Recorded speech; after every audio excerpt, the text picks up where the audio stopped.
És una bona iniciativa en el sentit de poder creuar dades i informació entre l'administració i les empreses.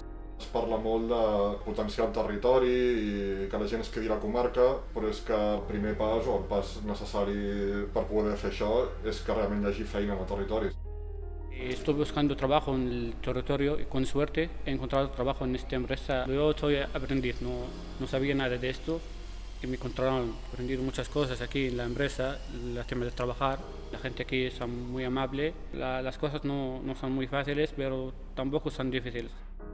Jo animaria la gent que s'apuntés a aquest programa perquè no ens ha funcionat. A través d'aquest programa hem pogut accedir a aquesta gent. També entenc que per ells també és una oportunitat. La primera condició de quedar-se una persona al territori és que el territori pugui oferir realment llocs de treball i oportunitats.